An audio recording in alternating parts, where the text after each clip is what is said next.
संजय राऊत यांनी महायुती सरकारवर हल्लाबोल केला आहे। अजित पवारांना आज जे शकुनी म्हणतात ते उद्या फडणवीसांना दुर्योधन म्हणायला या मागे पुढे पाहणार नाहीत। त्यामुळे फडणवीसांनी सावध राहायला हवं असं राऊत म्हणाले आहेत। तर शिंदे स्वतःला भावी मुख्यमंत्री मानतात असंही राऊत म्हणाले। तर भाजपात विलीन झाल्यास अजितदादा मुख्यमंत्री होऊ शकतात असा टोलाही राऊतांनी लगावलाय। ज्या पद्धतीनं अमित शहानं अजित पवारांना हाताशी पकडून पक्ष फोडला, ही का फार मोठी महान विचारधारा वगैरे नाही, घाबरून पळून गेले लोक आहेत। त्यांना मुख्यमंत्री व्हायचं आहे, पण ते मुख्यमंत्री होणार नाही। अजित पवार हे कदापि भाजपबरोबर राहून मुख्यमंत्री होणार नाही।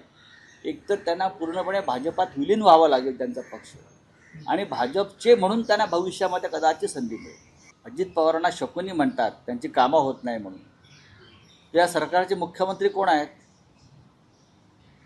मिस्टर फडणवीस आहेत।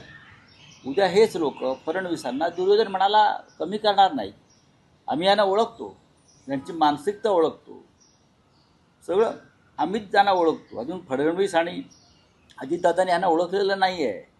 आता देवेंद्र फडणवीसांनी त्याच्यापासून सावध राहिलं पाहिजे। पण त्यांच्याच सरकारचा कार्यक्रम होता आणि ते गेले नाहीत, कारण याचा अर्थ ते स्वतःला माजी मुख्यमंत्री म्हणून त्यांनी स्वतःला स्वीकारलेलं नाही, आणि ते ताजे माजी मुख्यमंत्री आहेत। आमचे तर जुने आहेत सगळे, आमचे माजी जुने आहेत, हे तर ताजे माजी मुख्यमंत्री आहेत। तर ताज्या माजी मुख्यमंत्र्यांनी जायला हरकत नव्हती, ते गेले नाहीत। याचा अर्थ ते देवेंद्र फडणवीसांना मुख्यमंत्री मानायला तयार नाहीत आणि स्वतःला माजी मुख्यमंत्री मानायला तयार नाहीत, म्हणजे ते भावी मुख्यमंत्री आहेत।